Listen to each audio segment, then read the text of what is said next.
James Claridge sharing the Ultramar Lola on the front row of the grid for the Yokohama Masters Sports Car Legends with his co-driver Gonzalo Gomez, but the original driver's name's still on that car.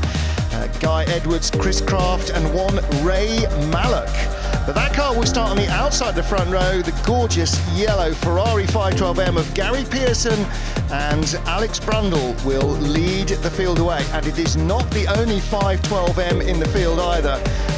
On the second row, David and Olivier Hart's 512M, which was always on the entry list, is here as well. Gary Pearson brought out the 512 to replace the car that he'd intended to race, the Lola T70 Mark III closed coupe. So always nice to have a Le Mans Ferrari just, you know, in the wings in case your number one choice of car doesn't want to go racing. Remarkable access to some of these cars. So we got all sorts of cars from the late 70s through to the beginning of the 70s, 1969, 1970, through to the end of the decade. So we've just seen Le Mans cars from the noughties and the 21st century, and now we have sports racers from 30 years before that. Now, what we need with a couple of 512s is some 917s to recreate the 1970 Le Mans race that was captured on celluloid by Steve McQueen's Solar production team for the film Le Mans.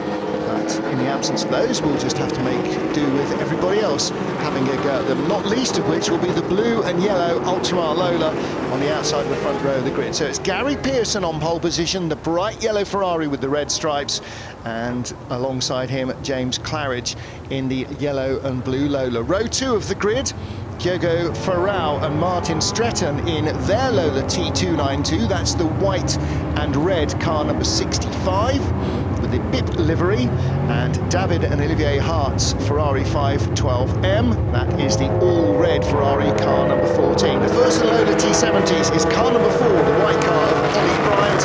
He starts third ahead of Martin O'Connell, who will hand over to Steve Brooks, fresh from Brooks's win in the Peugeot 90X in our last race. That's why Martin O'Connell is starting. So our field is ready to go. 32 sports racers from the 1970s about to do battle for 50 minutes for the Yokohama Trophy.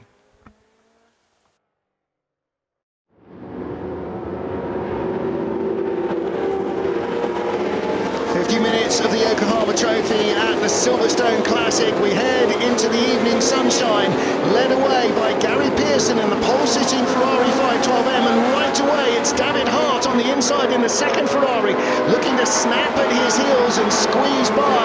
He moves up into second place from the outside of the front row of the grid, the yellow and blue car of James Claridge. That's the Ultramar Lola.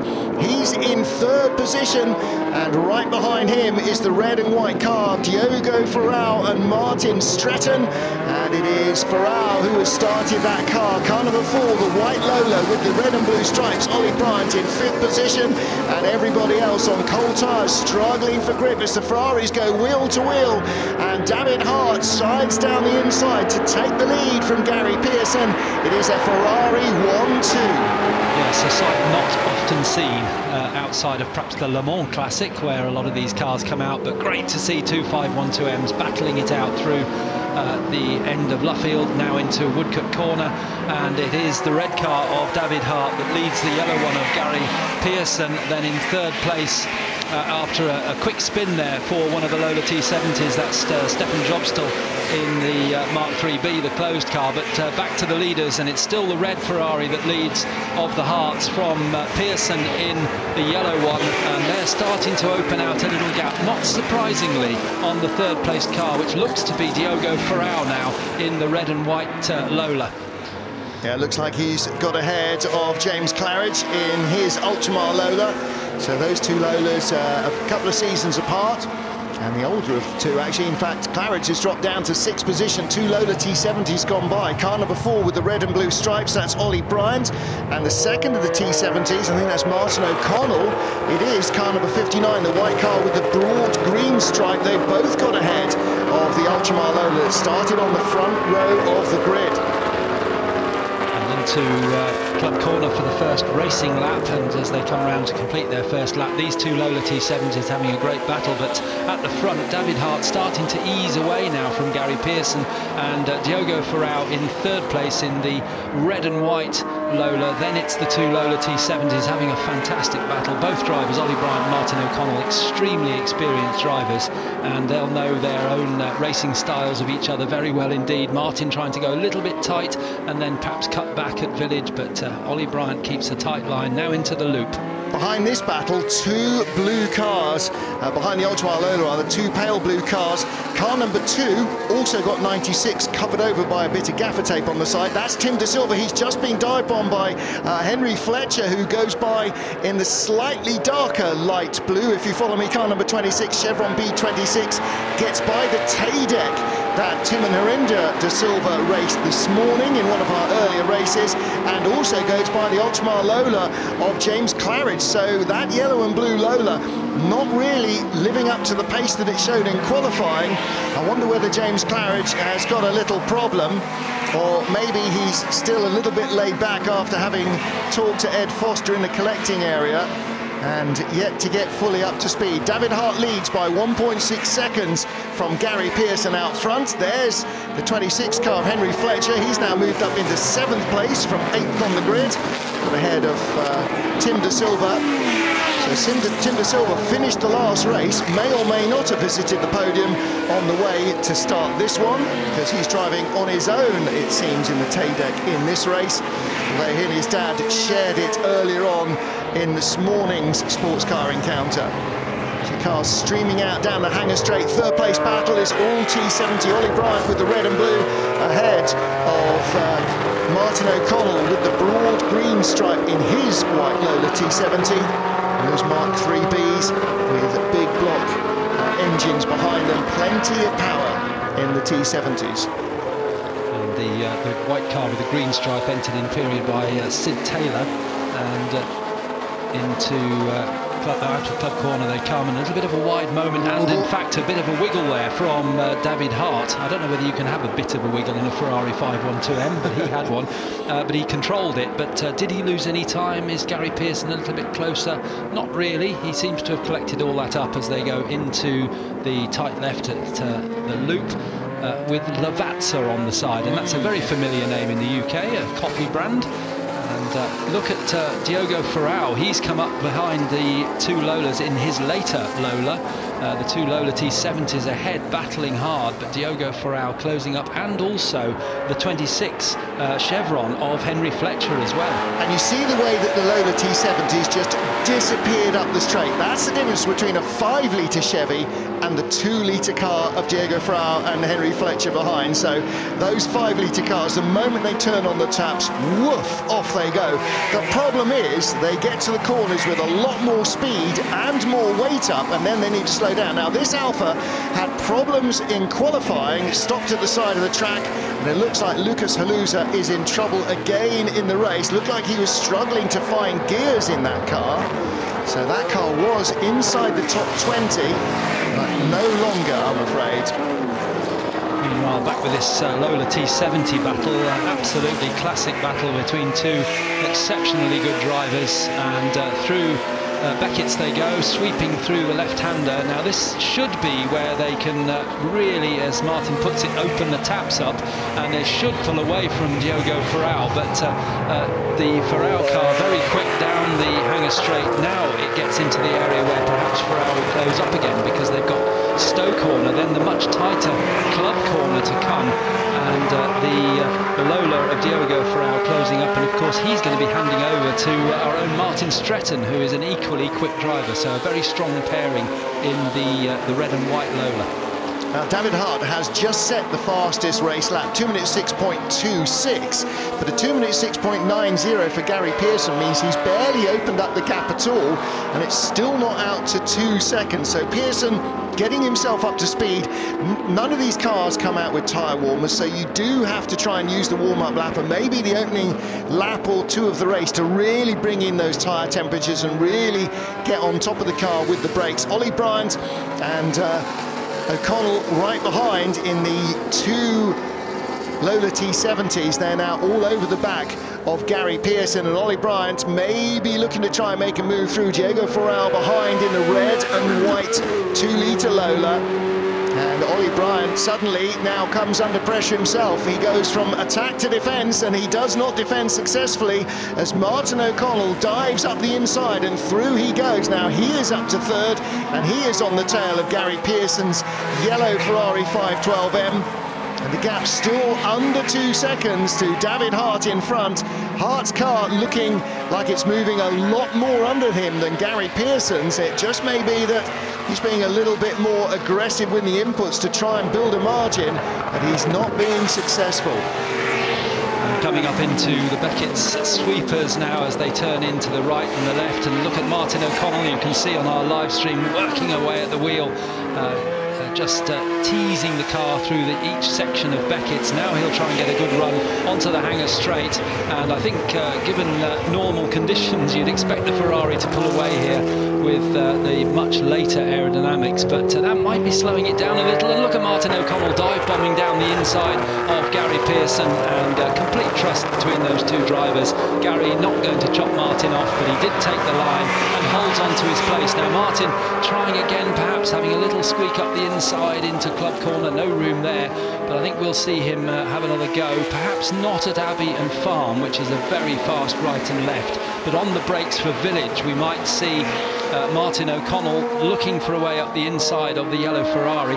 This is allowing Ferrari to catch up as well, isn't it, with this battle? Yeah, Ferrari hoovering up the slipstream behind Ollie Bryant. Well, the Ferrari raced in period in 1971, these Lola T70s, both 1970 cars. You can see they've got barely any aerodynamics. The Ferrari's got those two big, significant tabs. The Lola T70, those two rear winglets at the back, but nothing like the wing on the back of Diego Ferral's later 2-litre car. So that's probably generating more downforce than any of the cars in front of it.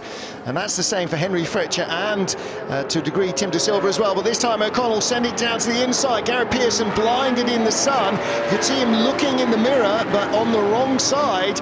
I'm not sure that he knew that O'Connell was there. And so Martin, I beg your pardon, so Martin O'Connell, it was Martin O'Connell, having to be very cautious. Now then, here comes Diego Ferral out of Luffield. This is where he loses out to the 5 litres of Ollie Bryant's Lola T70. He wriggles his way back in front as they come into Copse Corner. But the power versus handling battle does seem to be swaying a little in favour of Diego Ferral. And literally with the slightly low sun, a sparkling battle for second place. David Hart hasn't exactly checked out and gone, he's still there, but this 4-car battle for second place is absolutely spellbinding. And we've got Gary Pearson in the yellow Ferrari leading just the white and green Lola T70 of Martin O'Connell, then the similar car of Ollie Bryant, and then completing the quartet is Diego Ferral in the much later car, but only 2 litres for Diego Ferral in the Lola T292. Well, given the battle that Pearson and O'Connell are putting on there, the yellow and the white car with the green stripe for second place, David Hart, the race leader in the red Ferrari, has only pulled out another 0.6 of a second in the last 2 laps. So the gap's gone out from 1.9. In fact, it's come back down this lap. It was out to 2.5, now down to 2.3 seconds. So it is barely anything. Another little bobble from David Hart, and they will be over him. Diego Ferral goes a long way around the outside of Ollie Bryant. That properly tucked up the Lola driver.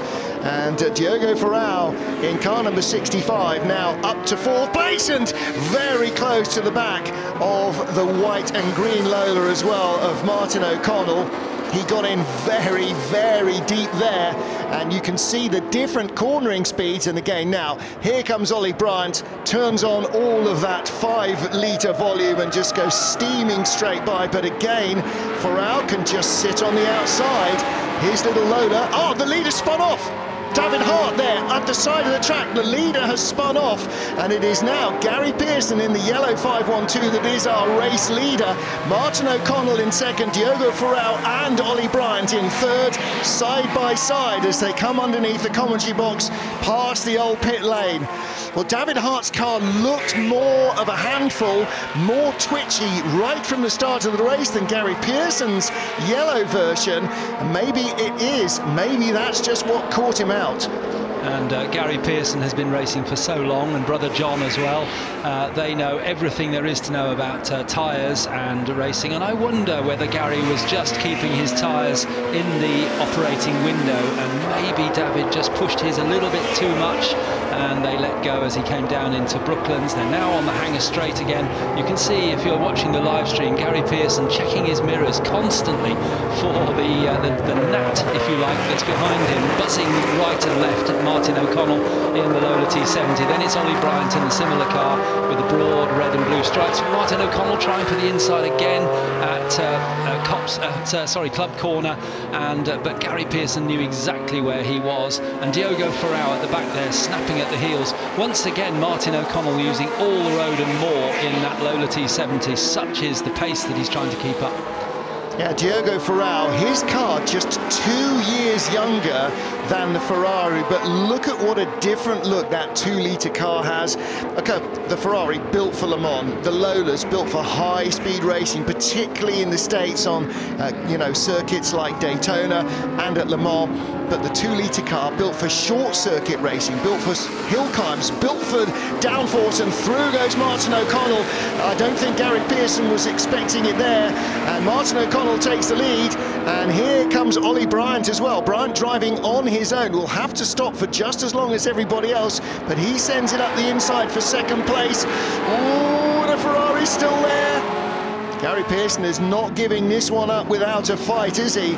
He got absolutely caught out by Martin O'Connell, as did I. Had no idea O'Connell was going to have a lunge there, and he went straight by the Ferrari, and that just little upset of the rhythm for Gary Pearson has cost him not one but 2 places. Diogo Ferrao is right there. Henry Fletcher and Tim De Silva hot on their heels, and David Hart rather has now really dropped his pace. His last lap was a 2:16 because of that spin, but he is in 7th place. So the outlier, there he is in the background of the shot, that red Ferrari 512M.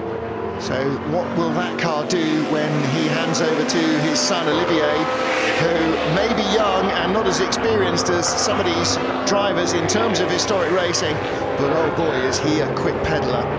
And of course the yellow Ferrari is going to be handed over to Alex Brundle, who set the pole position time. A sparkling performance in qualifying yesterday from Alex, in a car that I think from what I understand from his interview with Ed, he hasn't actually driven, certainly not very much, if at all, other than in a little bit of testing with Gary Pearson in the lead up to the Silverstone Festival. And the pit window, if you're asking, it opens in 5 minutes. 5 minutes the pit window opens as Tim De Silva takes a very, very wide line at Club Corner there on the exit. But it's currently now Martin O'Connell leading. From second place is Ollie Bryant, both in Lola T70s. In third place is Gary Pearson, but now he's in 4th place, but he's back to 3rd again as they swap places between Village and the Loop. And Diogo Ferrao will try and take a tighter line, but the Ferrari has a lot more power, and he will pull away as they go down the Wellington Straight. And right with them now is Henry Fletcher, and just slightly further back, couple of lengths further back, as we find a Chevron B8. Yeah, that's Christian Pittard, Darren Burt car. That's lost a wheel, so that will go no further. But the tail deck of Tim De Silva right at the back of this group as well. And closing in, actually, because it looks as though Gary Pearson just dropping a little bit of pace to the 2 Lola T70s. So right behind him, Diogo Ferrao, Henry Fletcher in the first of the 2 blue cars, and Tim De Silva in the second of them. Now much more attached to the back of the queue. Of course, again, you give it any sniff of a straight and the Ferrari's flat 12 will open up and stretch the gap out, because that is the then current Ferrari Formula 1 engine in a sports racer. So that car very successful in endurance racing, and the engine in it very successful in Formula 1 at the same time. Of course, Ferrari by that stage hadn't won at Le Mans for 5 long years, and would not win again at Le Mans for more than half a century until this year. So Ferrari claiming outright victory at Le Mans in 2023 for the first time since 1965. And their last full front-running entry had been half a century earlier in 1973. So there is the Ginetta, beg your pardon, the Chevron, where it's rolled to a halt. Yeah, safety car been called, and it's probably to recover that car. I think so.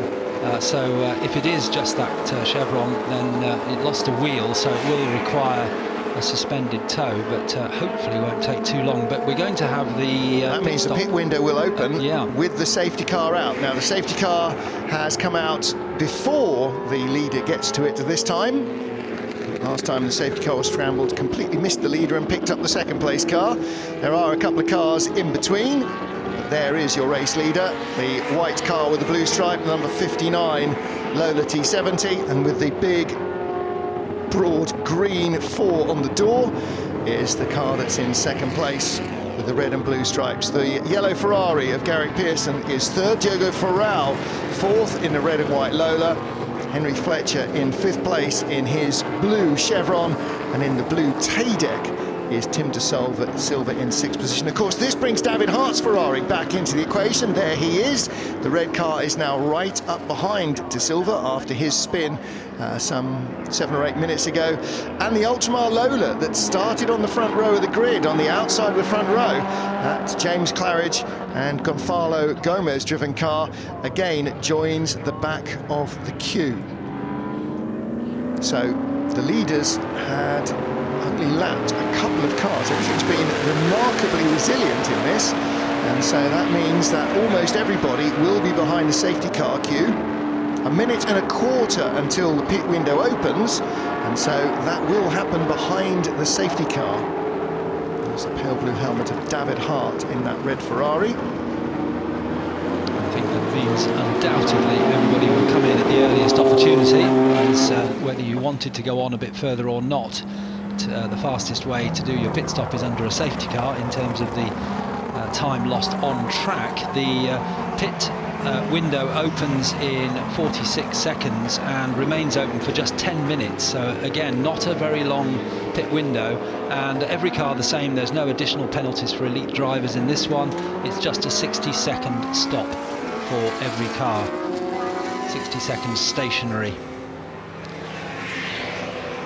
And we'll see Martin O'Connell handing over to Steve Brooks, who won the previous race for the Endurance Legends in the Peugeot. Ollie Bryant is solo. Gary Pearson will hand over to Alex Brundle, and Diogo Ferrao will hand over to Martin Stretton. Henry Fletcher and Tim de Silva are both solo. David Hart will hand over in the red Ferrari to his son Olivier Hart.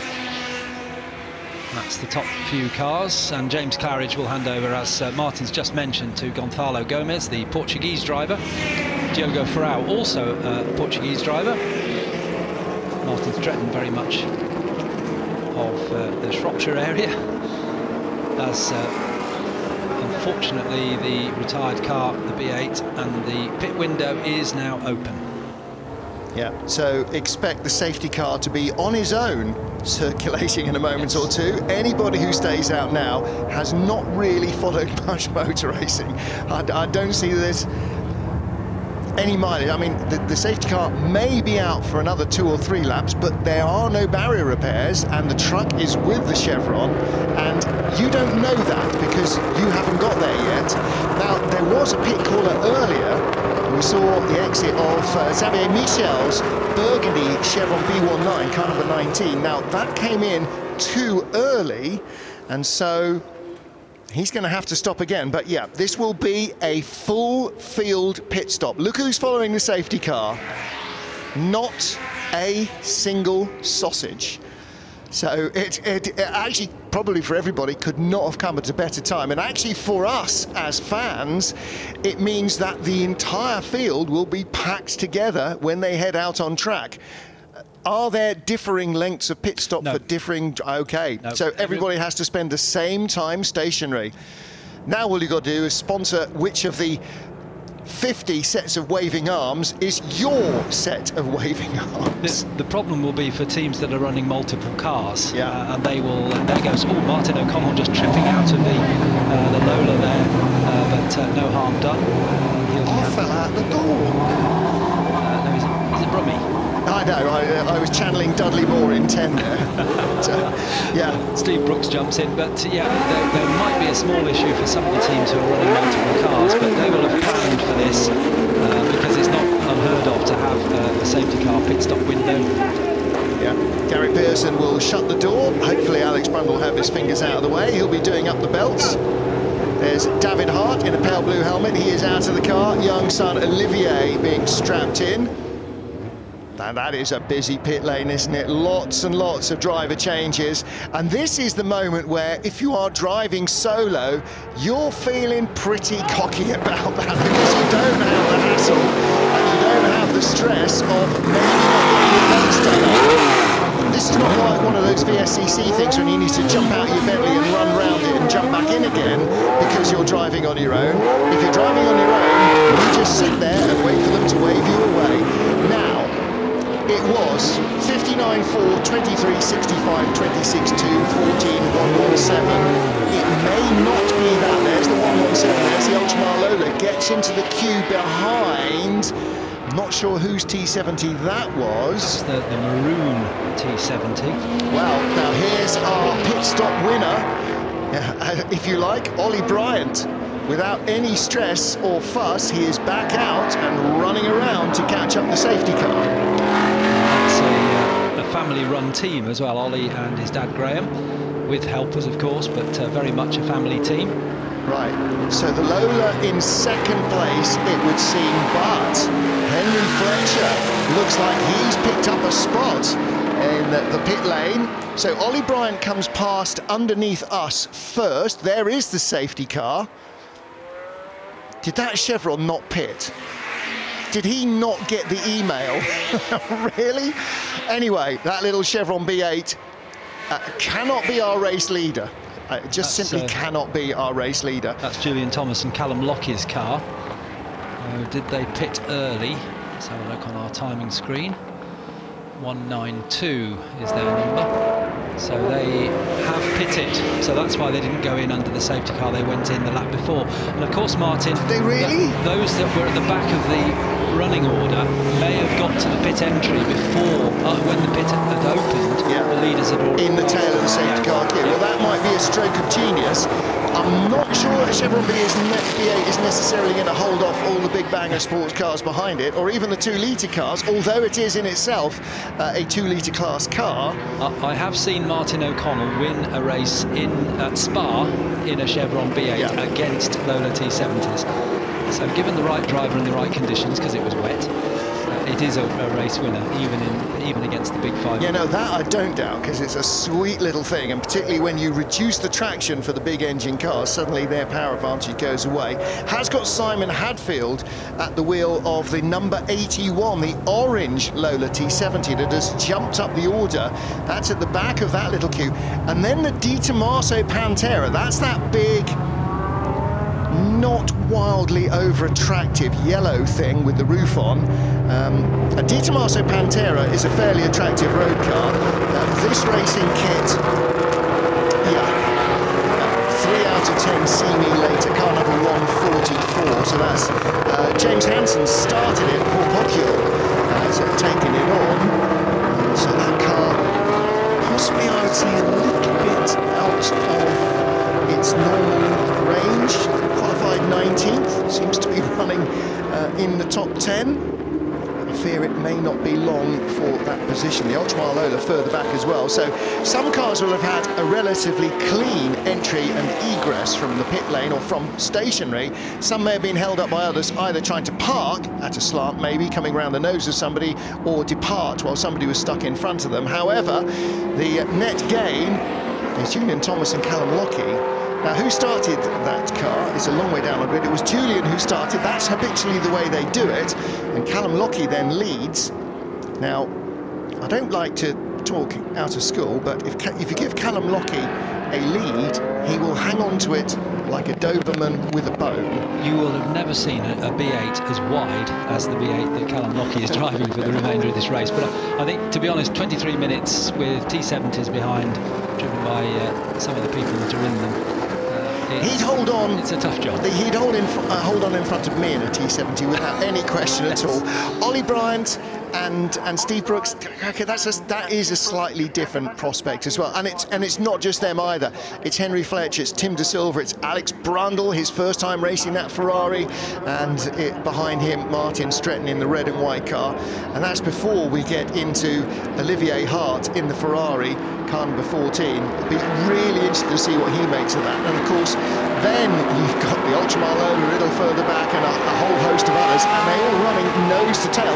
And because there was no lapping, this is their literal race order. The car you're behind is the car that you're trying to pass. The car that's behind you is the car you're trying to stop passing you. So for everybody, it's going to be very straightforward. We'll have about 20 minutes, and it will just be go hell for leather.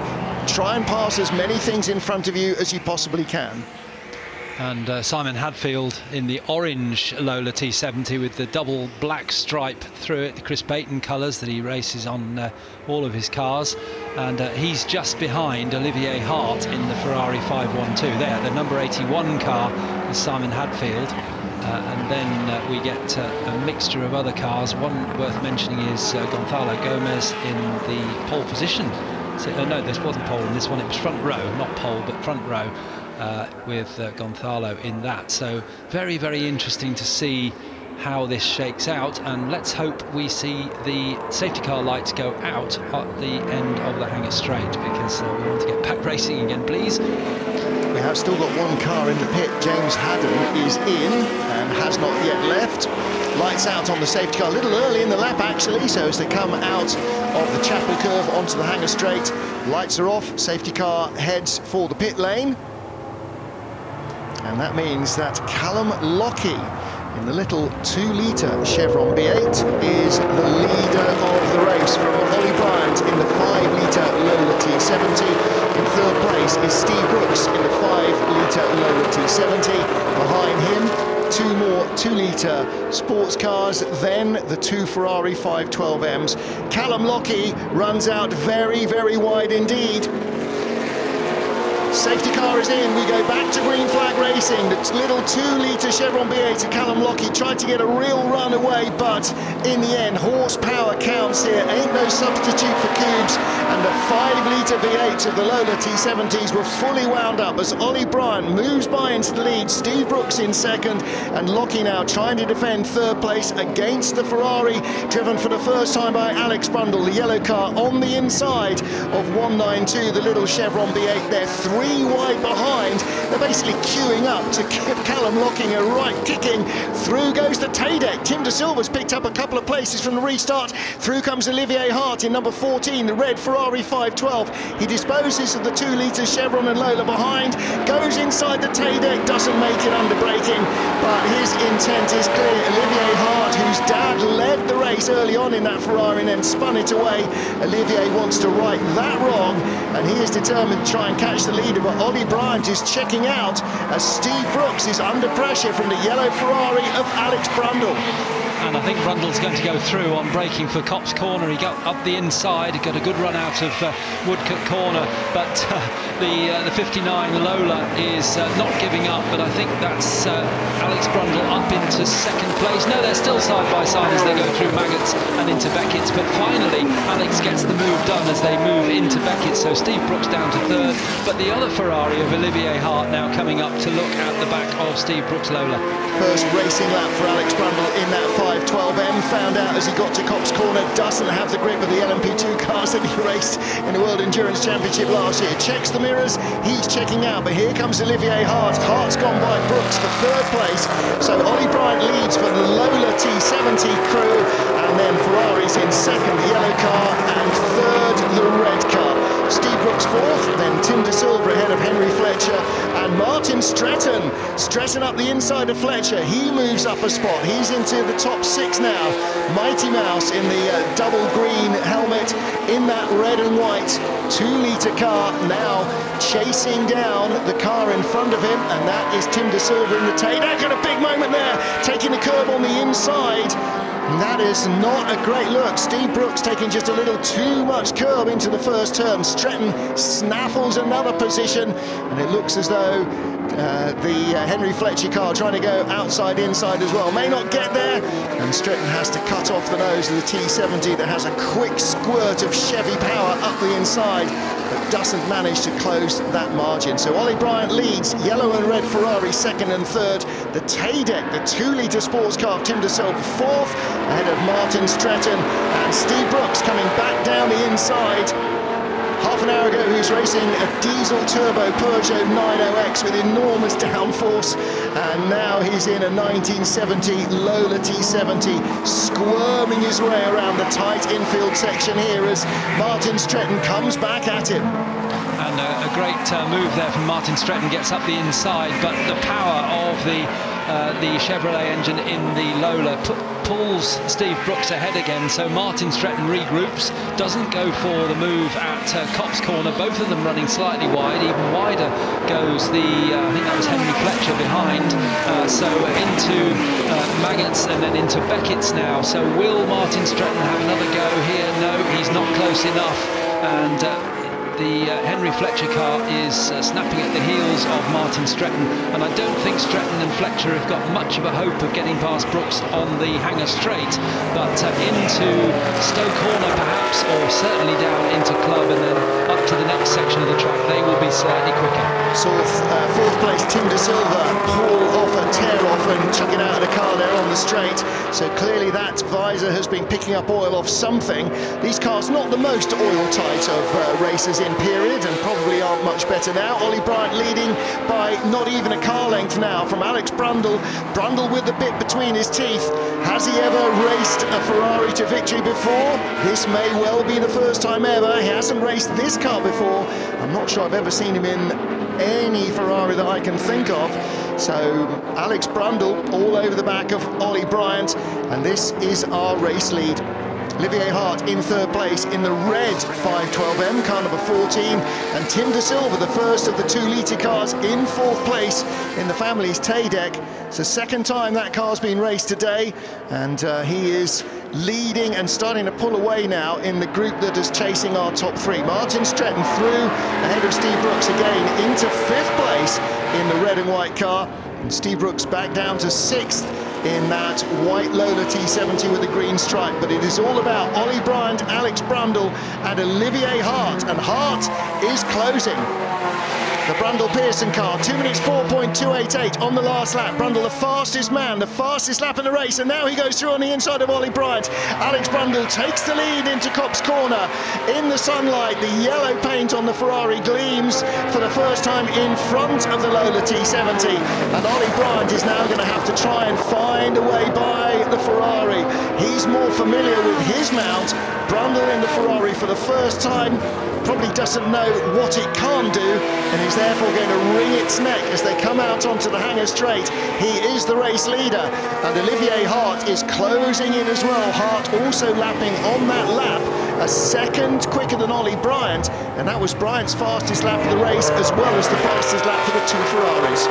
Unfortunately, we're going to see the number 14 car come into the pits for a stop-go penalty, I'm afraid, and a drive-through for what is being described as a false start and yellow start rule. So I can only assume that's something to do with the restart after the safety car. But anyway, let's enjoy it while it's still out there in the leading group, climbing up behind Oliver Bryant as they turn into Abbey and Farm. But as Martin described, now Alex Brundle has made his way past the white, red and blue Lola T70 and has started to move away already as they go through the very tight section at Village and the Loop. Brundle is pulling away. They close up as they get into the slower sections because they're going more slowly, but as they get onto the straight now, the yellow Ferrari, again Brundle checking the mirrors as we see the retirement, unfortunately, of the De Tomaso Pantera, squirming coming under braking there for Brundle. You can see how hard he's pushing, can't you? We got another car off as well. We've got a Chevron B8 in the gravel. We may be in a situation where the race director is having to think about a safety car as well. And that should mean that you cannot serve your penalties. Two cars with penalties. The number 57, Graham Edelman, and Rob Hall car that started 31st on the grid has a penalty. There is the stranded Chevron B8. That is the 98 car of John Davison. In fact, it's a B6, slightly earlier version of the petite Chevron sports racer. And Tim De Silva in 4th place. Now, he can't match these guys on pace. He is losing ground to them. He's 4 seconds away from the lead trio. But this car with a 10-second stop-go. So that doesn't mean that you just lose 10 seconds. It means you lose 10 seconds and all the time it takes to drive through the Formula 1 pit lane, which is about another 25, 28 seconds, I would think, in these cars. So that's going to cost him a lot of time. I'm not sure how you communicate that on a pit board. They do have a drive-through, and in he comes, so he knows. There's light boards here at Silverstone, so he'll have been reminded around the track. So he's coming in now. He'll pull into the right-hand side of the pit lane at the beginning, into the penalty box, and then be waved out after 10 seconds. And make his way down in nearly 31 seconds plus the 10 seconds, so 40 seconds will be lost. See, this is why it's so important for drivers to attend drivers' briefing, because it's not just, oh yeah, I have to show up, it's part of the rules, but you need to know things like where the penalty box is, where the safety car line is, where the pit in and pit out lines are, which ones they are, because frequently pit lanes have different speed limit lines for different categories. So it's all of that. He knew where the penalty box was. You hope you're never going to have to use it, but at least he knew where it was and didn't just come in and drive to his own pit. So it's Alex Brundle who leads, and Oliver Bryant in 2nd place. That moves Tim De Silva in the family car up to 3rd, and in the same way maybe that we saw earlier on a disgruntled driver producing speed that the car hadn't before, that might happen with Olivier Hart.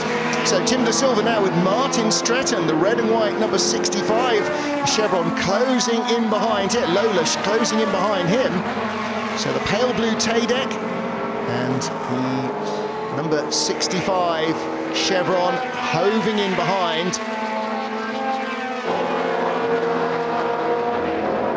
And this is going to be an interesting battle. What we're also seeing, the car that started on the front row, James Claridge, lost ground, and Tim De Silva makes a mistake and comes back on in the Beckett's S's, but with filth all over the tyres, stays in front for the moment of Martin Stretton, but Stretton will know that the pressure is working on De Silva.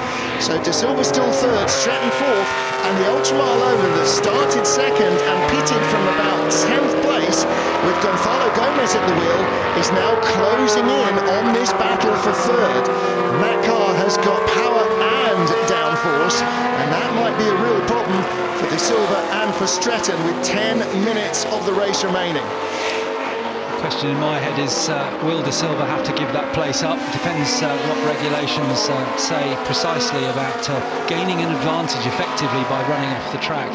And that at Beckett's, it's a shortcut basically, so he was able to come back on. But we'll let the stewards sort that one out, and it's a great battle to watch as Martin Stretton trying to come up alongside as they're going into Village. This is a tight right-hander, so he's not going to go all the way around the outside, but he's just trying to unsettle Tim De Silva in the little Tay-deck as they come through the left-hander at the loop and then out through Aintree, which is a surprisingly tight corner which leads out onto the Wellington Straight. And Martin Stretton in great position to take a tow down the Wellington Straight. Will he dive out at the last minute? Yes, he is. He's going to try and outbrake on the inside into Brooklands, and he manages that as long as he can get the car turned in for Luffield, and he does. So Martin Stretton makes 1 place up. That puts him up into 3rd place. And he sent it nice and early down the inside. Tim De Silva is nobody's fool in any car, and certainly not in this one. He's already raced once today with his dad, and so Stretton sent that nice and early, telegraphed the move quite clearly. I'm coming, you haven't got room to shut the door. So Martin Stretton up to 3rd place, Tim De Silva down to 4th, and the worry for De Silva is Gonzalo Gomez. That Ultramar Lola is another 2-litre car, but it is circulating quicker at the minute than the two that are in front of it. So that's a really good run for Gonzalo Gomez. 1977 car, the cars in front of it are a little earlier, a little less aerodynamically efficient perhaps. Tim De Silva checking the mirrors. Look how low that Ultramar Lola is. He can barely see past the back of the tail deck and even see the driver's helmet. And around the outside, Gonzalo Gomez goes by. Gomez, last lap, 205.36. The two cars in front of him, Stretton and De Silva, were doing 206.2 and 206.3. So he's a second a lap quicker.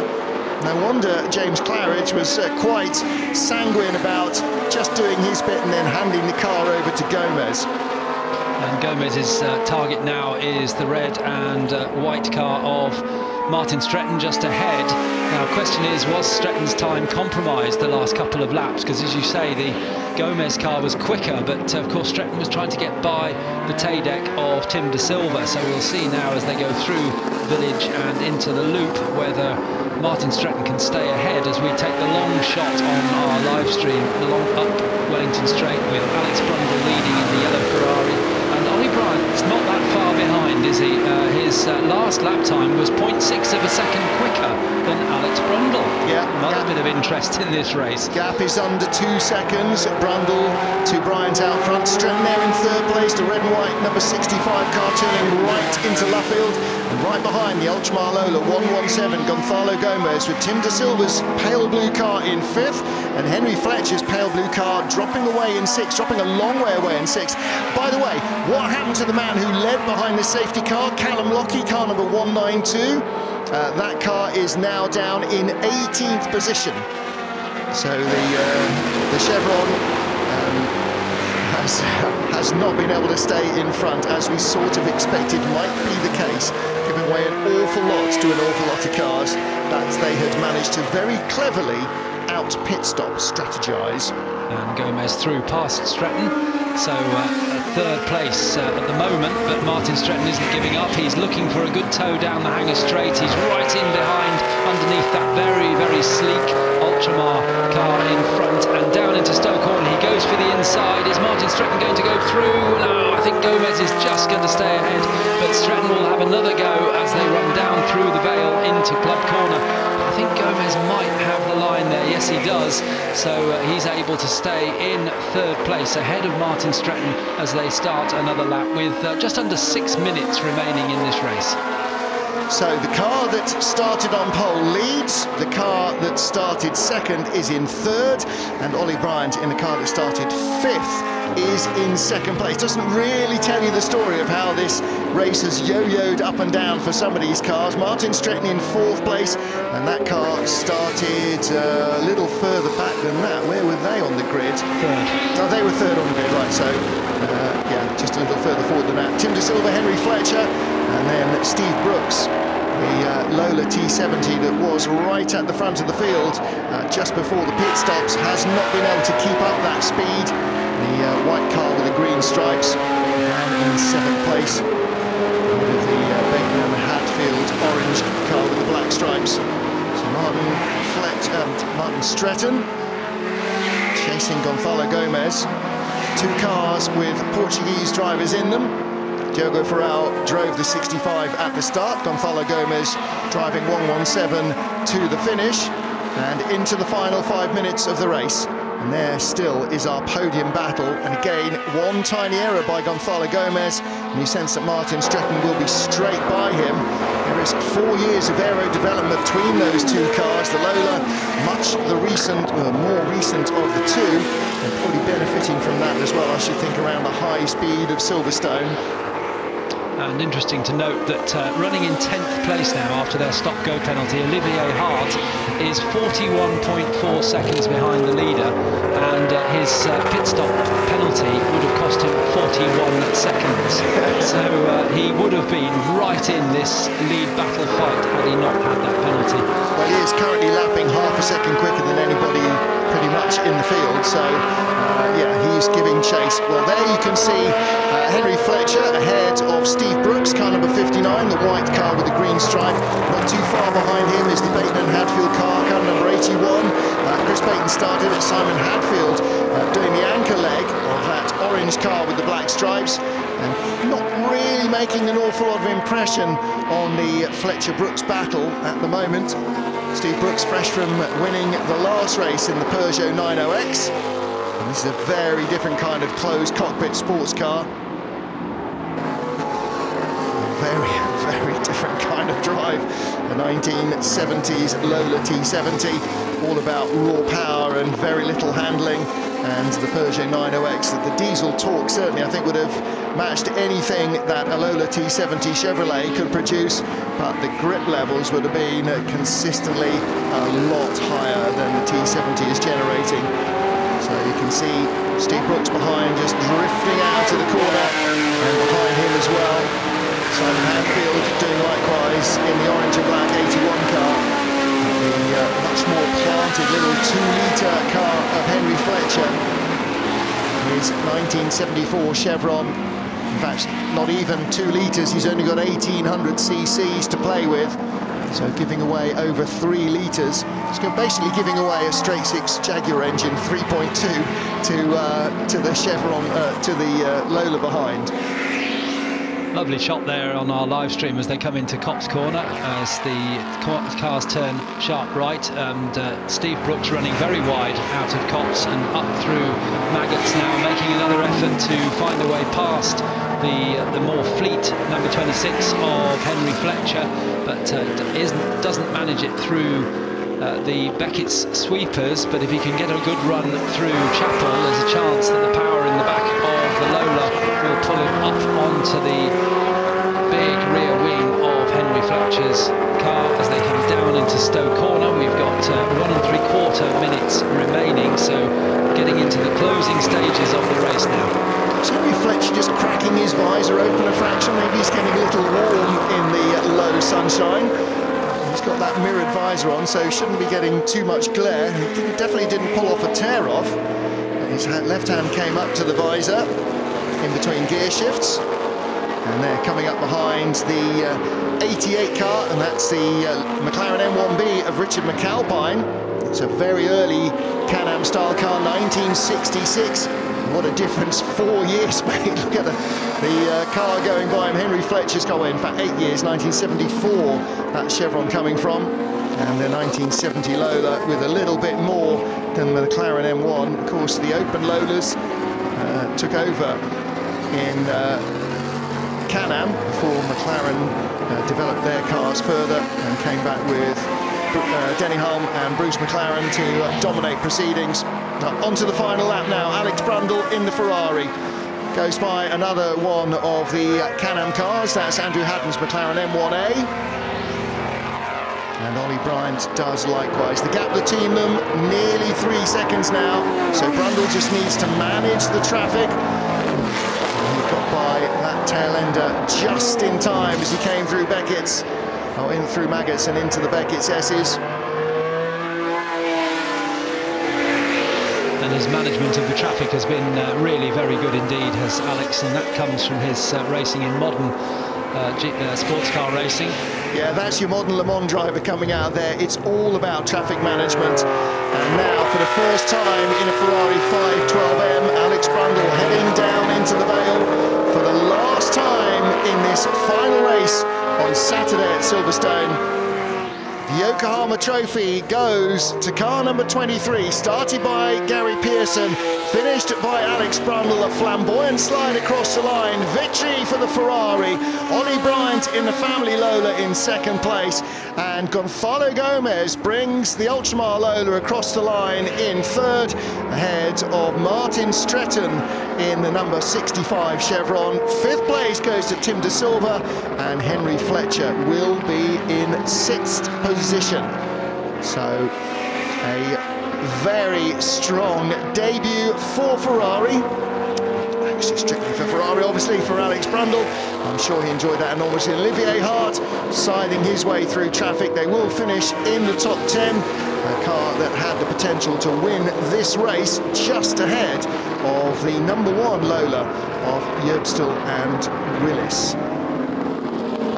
So John Spears and Nigel Greensell, another strong race result. They finish in 10th place in John Spears' McLaren M1B, the white and purple car.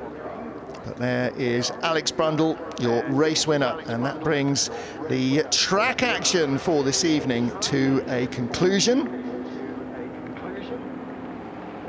So checkered flag for the Ferrari and Ollie Bryant in second place. The Ferrari just had enough of an edge, and you probably imagine that should be the case from a car that was factory built by one of the great endurance racing teams for pro drivers, rather than the Lola T70, which was a tiny bit more of a compromise maybe because it had to be a customer car.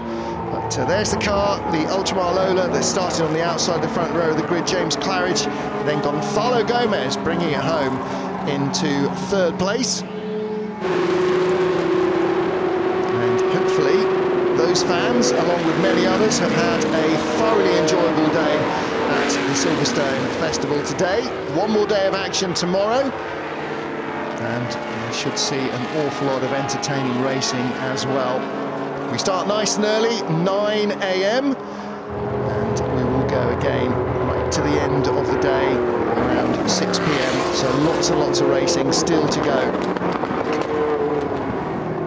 Well, Alex Brundle had a Formula One drive earlier in the demonstration that he wasn't necessarily expecting, I don't think, and the plan wasn't originally for this 512M to be in the race either.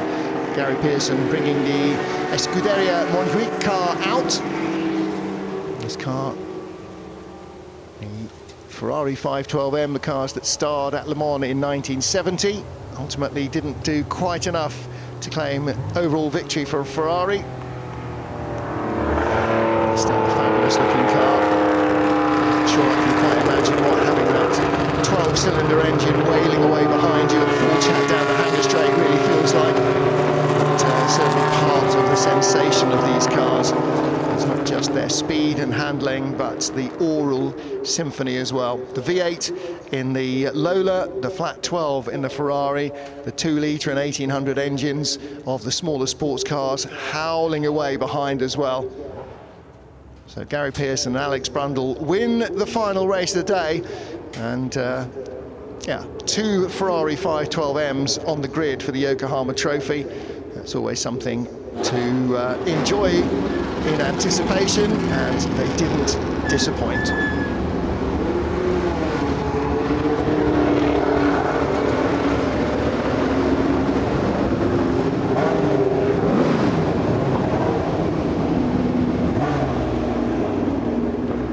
Montjuic, the hill in the centre of Barcelona, that was formerly the home of the Spanish Grand Prix, also hosted the opening and closing ceremonies for the Barcelona Olympics, and all of those Olympic buildings are still there, along with the roads up and down the hill that form the Grand Prix track. That's before the modern Circuit de Catalunya was conceived and built in Montbello. And there is Ollie Jarvis, another strong performance, and he never really does anything other than deliver the goods. It's absolutely mega. Ollie Bryant, not Ollie Jarvis, in second place. Wrong coloured helmet, British flag rather than pink. So it is Gary Pearson and Alex Brundle who claim victory in the Ferrari. Ollie Bryant in the Lola T70 in second, and then the best of the 2-litre clutch, the Claridge and Gomez Ultramar Lola ahead of Ferrao and Stretton's Lola. Tim De Silva in the Tadek and Henry Fletcher in the Chevron. Ahead of the next of the big bangers, the Lola T70 of Baton and Hadfield.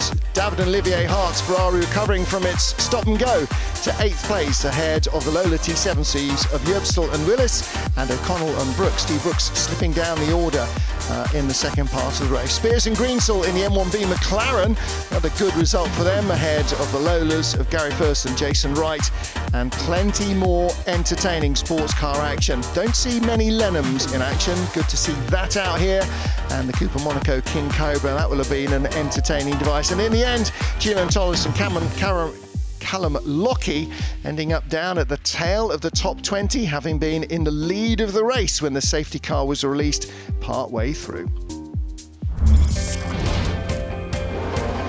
Well, it started with Ferraris at the front of the field, And Gary Pearson leading early on from the fast starting David Hart, who took an early advantage. Lola T70s working themselves into the action as well.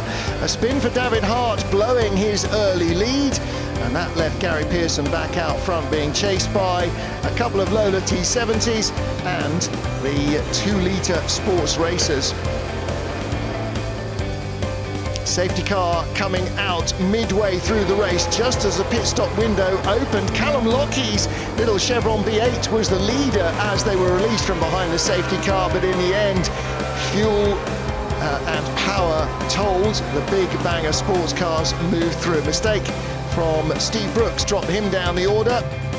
Ollie Bryant led until Alex Brundle managed to thrust the Ferrari 512 in front, having taken over from the man who started from pole, Gary Pearson, and they claimed victory with Ollie Bryant in second, ahead of the Claridge and Gomez 2-litre Lola.